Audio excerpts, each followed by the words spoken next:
კვლავ არსებითი განხილვის ეტაპზეა 11 პირიანი საქმე და კვლავ ბრალდების ხარეს მტკიცებულებებს ვუკლებ. დღეს როგორც ჩემთვის არის ცნობილი, ბრალდების ხარეს წარმოდგენილი ეყოლება საქმის ძირითადი გამომძიებელი არსენ ხუნაშვილი. რაც შეეხება არსენ ხუნაშვილთან დაკავშირებით კითხვებს, გვაქვს ძალიან ბევრი უამრავი კითხვა დაცვის მხარეს. შესაბამისად, ჩვენთვის საინტერესო იქნება, როგორ გასცემს კითხვებზე პასუხს იმ კითხვებზე, რომელიც მიემართება მთელ რიგ საგამოძიებო მოქმედებებს, რომელიც ხშირ შემთხვევაში არის კანონის არსებით დარღვევით მოპოვებული და განსაკუთრებით საინტერესოა ჩვენთვის რომელ მტკიცებულებაზე მიუთითებს, რომელიც ამხელს რომელიმე პირს ან ზოგადად რაიმე სახის ჯგუფური დანაშაულის ამსახველ მტკიცებულებაზე მიუთითებს არსენ ხუნაშვილის. შესაბამისად, ჩვენი კითხვები შემოფარგლული იქნება ძირითადად იმით, ჩატარებული საგამოძიებო მოქმედებებით და განსაკუთრებით კვალიფიკაციის ამსახველი კონკრეტული მტკიცებულებებით. აქვს თუ არა წარმოდგენილი მას როგორც საქმის ძირითად გამომძიებელს და მოიპოვება თუ არა საქმეში მისი აზრით ეს მტკიცებულება.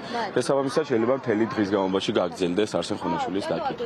თუ ამ პერიოდის განმავლობაში რამე კითხვა უნდა არსებულიყო რომელიმე მოწმის მიმართ, ალბათ მთავარი მოწმე არის მთავარი გამომძიებელი.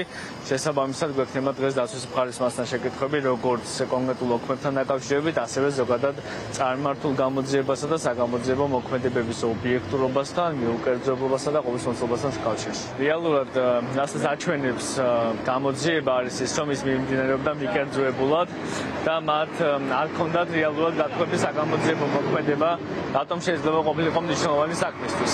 მაგალითისთვის, ანდრო ჭეჭინაძე, როდესაც დააკავეს და ეს დაკავების ოქმე შედგა, ანდრო დააფიქსირა, რომ მას ქონდა დაზიანება, რომელთა დაკავშირებით გამოძიებას არაფერი მოქმედებია.